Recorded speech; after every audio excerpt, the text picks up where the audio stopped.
Blake Lively apparently subpoenaed a private intelligence company, and Brian Friedman's side was like, you can't do this. We'll have this and then more Megyn Kelly dunking on Blake. She is trying to get records from the private investigative firm that Friedman uses. It's called Sourced Intelligence. She sent them a subpoena and they were like, no, privilege. I have too much mucus in my head. I'm going to tag all my smart girls down here at the bottom, and one of you ladies figure this out because I don't have the mental energy to do it. But it looks like they're going after the private investigators for the law firm. This week, Blake Lively's courtroom battle took a dark turn. Her legal team suffered a string of defeats. Subpoenas were blocked, judges pushed back, and the pressure is mounting. And then, Megyn Kelly stepped in.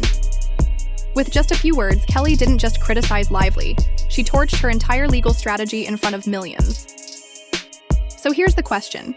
Could Blake Lively's high-profile lawsuit actually collapse before it ever reaches trial? Could this legal gamble actually land her in serious trouble? Was this entire scandal orchestrated from the beginning? And why is everyone from Perez Hilton to major news outlets refusing to play her game? The answer might shock you. Before we dive into this explosive story, make sure to hit that subscribe button and ring the notification bell. You won't want to miss a single development in this legal battle that's getting messier by the day. This week has been absolutely catastrophic for Blake Lively. Her legal team suffered multiple major defeats that expose just how weak their case really is, and the cracks in her strategy are becoming impossible to ignore. First, celebrity blogger Perez Hilton successfully fought off Lively's subpoena attempt. The court rejected her demand to access his private communications and sources. This isn't just a procedural loss.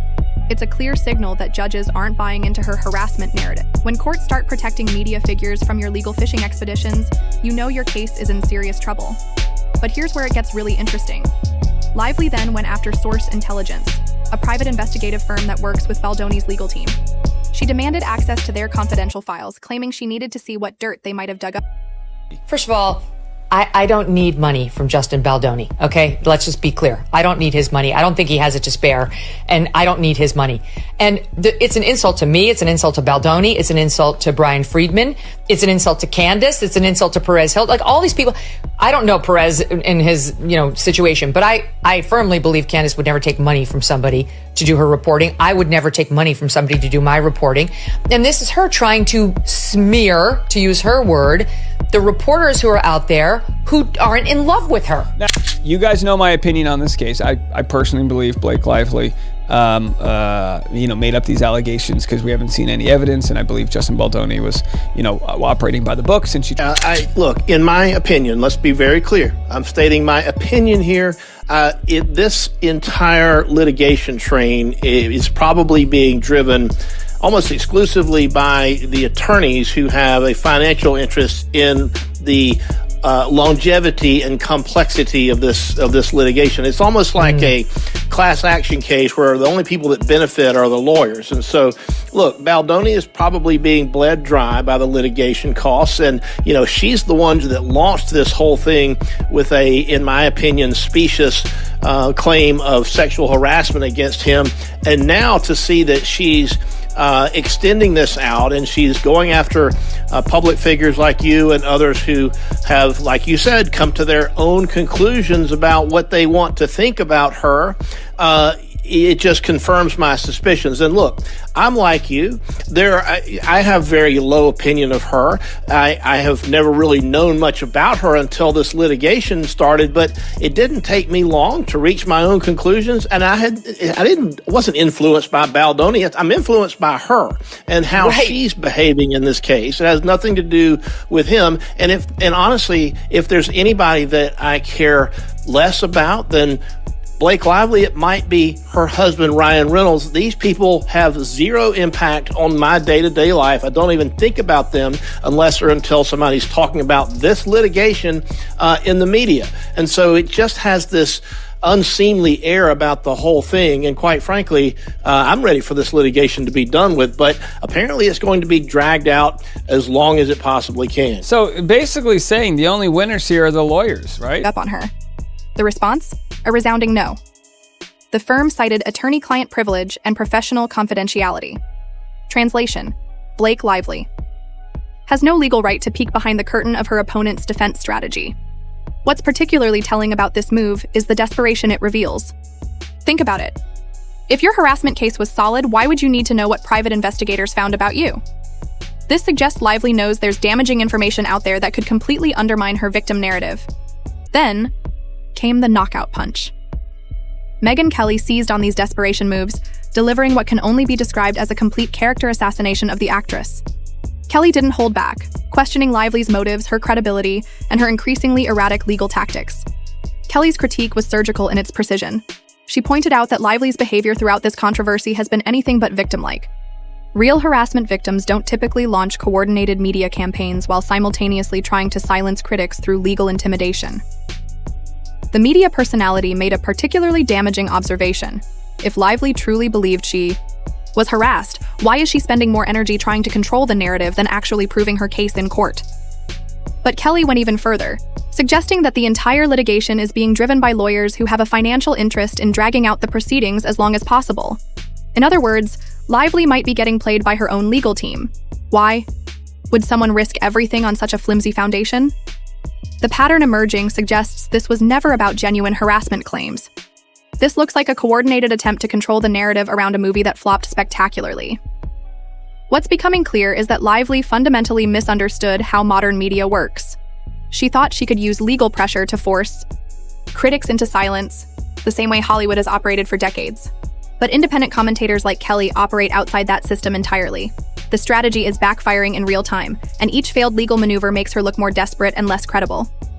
Let's rewind for a second to understand how we got to this explosive moment. It all started during the production of It Ends With Us, a film adaptation that was supposed to be Blake Lively's big comeback moment. Instead, the movie became a box office disappointment and sparked rumors of on-set tensions between Lively and director Justin Baldoni. Rather than letting the controversy fade naturally, Lively made a calculated decision. She filed harassment complaints against Baldoni, claiming he created a hostile work environment. The allegations included accusations of inappropriate behavior and attempts to damage her reputation through negative publicity campaigns. Baldoni's team fired back immediately, denying all claims and suggesting that Lively was actually the one orchestrating smear campaigns. They pointed to her history of controlling media narratives and her team's aggressive public relations tactics. What seemed like a straightforward harassment case quickly evolved into something much more complex, a battle over who controls the story and who gets to define the truth. From a legal standpoint, Lively's recent moves reveal serious problems with her case. When lawyers start fishing for information through broad subpoenas, it usually means they don't have the evidence they need to win. The subpoena attempts against Perez Hilton and Source Intelligence follow a clear pattern. Lively's team is desperately searching for anything that might support their narrative that Baldoni orchestrated a coordinated attack against her reputation. But here's the legal reality. You can't just demand access to confidential information because you suspect it might help your case. Courts require specific evidence of wrongdoing before they'll pierce attorney-client privilege or force private investigators to reveal their methods. In simple terms, this means Lively's team is operating from a position of weakness. Strong cases are built on solid evidence, not fishing expeditions through other people's private communications. The failed subpoenas also suggest that major media personalities and legal professionals don't view Lively's claims as credible. When respected figures like Megyn Kelly and established bloggers like Perez Hilton refuse to cooperate, it sends a clear message about how the entertainment industry really views this controversy. This could set a dangerous precedent where any celebrity can launch harassment allegations and then demand access to their opponent's confidential strategy discussions. The implications of this case extend far beyond just Blake Lively and Justin Baldoni. We're witnessing a fundamental shift in how celebrity controversies play out in the social media age. Traditional gatekeepers like record labels and movie studios are losing their ability to control narratives. As the All-American Rejects example, artists now have direct access to their audiences through digital platforms. This democratization of media means celebrities can no longer rely on industry connections to bury negative stories. Megyn Kelly's brutal commentary represents this new reality. She doesn't need Blake Lively's approval or cooperation to share her opinions with millions of viewers. The old system where celebrities could pressure media outlets into favorable coverage is crumbling. But this also creates new risks. If Lively's Legal strategy fails completely. She could face significant financial consequences. Failed harassment claims can result in sanctions, legal fees, and defamation counterclaims that could cost millions. More troubling is what this reveals about how some celebrities view the legal system. Using harassment allegations as a weapon to control public perception undermines legitimate victims who face real workplace abuse. The entertainment industry is watching this case closely because the outcome will determine whether celebrities can continue weaponizing harassment claims to settle business disputes. Megyn Kelly's response to Blake Lively's latest legal maneuvers was absolutely withering. Kelly made it crystal clear that she views the entire harassment narrative as manufactured drama designed to distract from a failed movie and damaged reputation. The most damaging part of Kelly's commentary wasn't just her criticism, it was her complete dismissal of Lively as a credible figure. When someone with Kelly's legal background and media experience refuses to take your claims seriously, it signals to the entire industry that your case is built on sand. Kelly specifically addressed the subpoena attempts, pointing out how desperate they make Lively appear. Successful harassment cases are won with evidence of actual wrongdoing, not by trying to force private investigators to reveal confidential information about defense strategies. The timing of Kelly's comments couldn't be worse for Lively. Just as her legal team faces multiple defeats, one of the most influential voices in conservative media is systematically dismantling her credibility with surgical precision. What makes Kelly's critique particularly devastating is her professional background. She's not just another celebrity commentator. She's a lawyer who understands exactly how weak harassment cases fall apart when they're based more on public relations strategy than actual evidence. This isn't just media criticism anymore. It's a professional evaluation that could influence how other legal experts and entertainment industry figures view the entire controversy. The attempt to subpoena source intelligence reveals the most troubling aspect of Lively's legal strategy. Private investigators work under strict confidentiality agreements precisely because their effectiveness depends on maintaining trust with clients and sources.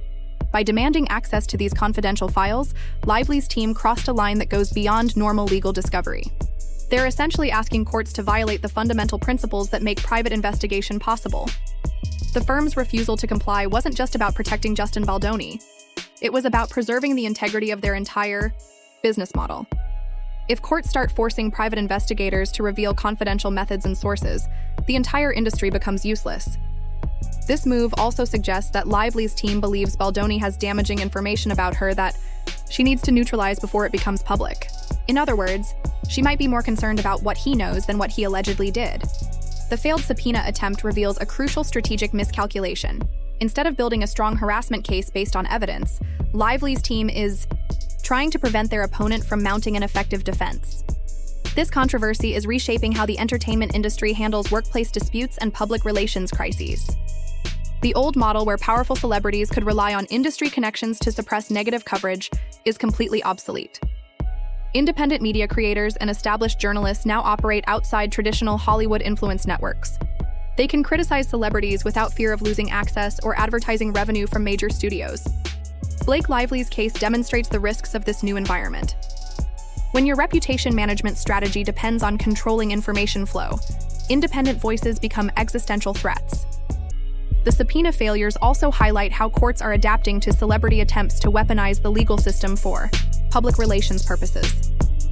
Judges are increasingly skeptical of broad discovery requests that seem designed more to intimidate critics than to uncover actual evidence of wrongdoing.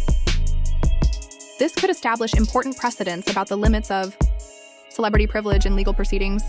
Courts might become much more resistant to allowing famous plaintiffs to use harassment allegations as fishing expeditions through their opponents' confidential communications.